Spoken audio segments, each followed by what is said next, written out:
नमस्कार दर्शक बंधु मु लेस्टक रे आपण मानक स्वागत जनाउछि। हाय फ्रेंड्स, आज होउछि शेष तारीख।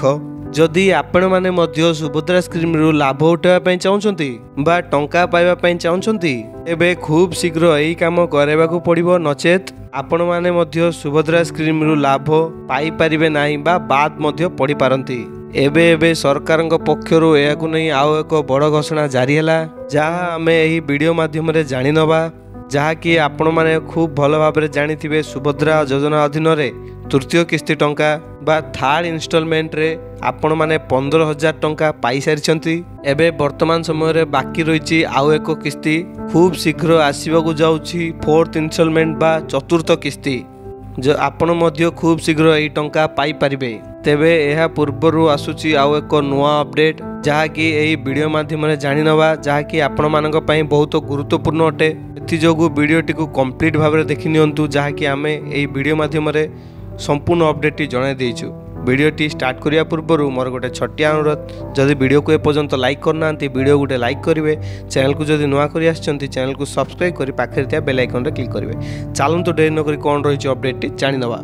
आपण माने खूब भल भाव में जानिथिबे, एबे किछि दिन पूर्वरु सरकार नुआ रजिस्ट्रेशन आरंभ करथिले, अर्थात जो मानकर बयस 21 वर्ष हो जाइछि तेबे से माने एथिरे न्यू आवेदन करि पारुथले, किंतु जहाँकि आज एहार शेष तारीख, जहाँकि ए नहीं आम उपमुख्यमंत्री प्रभाती परिडा निजे मध्य से ट्वीट करी सूचना जारी करिसंती कि आर्थिक वर्ष 2025-26 पई नूतन पंजीकरण पई सुभद्रा पोर्टाल 1 नवंबर 2025 रु 30 नवंबर 2025 पर्यंत नुआपड़ा जिला व्यतीत अन्य अनेक जिले में यही पोर्टाल टी खोल जाइ अछि। अर्थात कहवाकू गले 30 नवंबर शेष तारीख रही सुभद्रा योजनार पंजीकरण करने पई। आज पोर्टाल बंद हो जिवो, जदि आपण माने आवेदन करिनांती बा आवेदन करिवा पई प्लान करुथिबे, एही गोटे दिन रे आपण जदि आवेदन करूछंती तेबे ही आपण माने सुभद्रा योजना रे जोड़ी होई परिबे। एथिरे जहा कि आसीबाको जाउछि दुईटी किस्ती रे 5-5 हजार करी 10,000 टंका मध्य आपण माने पाई परिबे। एहा छड़ा अन्य व्यतीत नूतन योग्य महिला माने जेउ मानंकु 1 एप्रिल 2025 सुधा 21 वर्ष किंबा तदुत हेइथिबो एवं सुभद्रा योजनार अन्यान्य समस्त योग्यता मानदंड पूरण करि पारुथिबे, सेमानंकु आर्थिक वर्ष 2025-26 पई आवेदन करि परिबे। एहार जो पोर्टाल रही subhadra.odisha.gov.in रे आपण माने एप्लाई करि परिबे। तेबे कहयाकू गले बड़ अपडेट मुताबक 1 एप्रिल 2025 सुधा जो मानकर बयस 21 वर्ष हो जाइछि तेबे से माने एथिरे रजिस्ट्रेशन करि परिबे अथवा एप्लाई करि परिबे।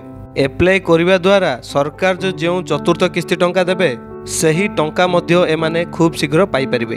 तेबे पूर्वरु एमिति भी हेइछि, बहुत हिताधिकारी मानकर गोटिए किस्ती आसीबा परे आउ दुईटी किस्ती सेमानंको पाई पारि नाहंती एवं आउ किछि जण दुईटी किस्ती पाइबा परे आउ गोटे किस्ती पाई नाहंती।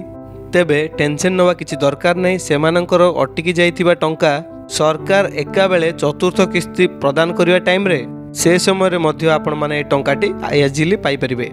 जदि आपण माने लिस्ट देखिबा पई चाहुचंती तेबे आपण माने सुभद्रा योजना पोर्टाल जाई चेक करि परिबे।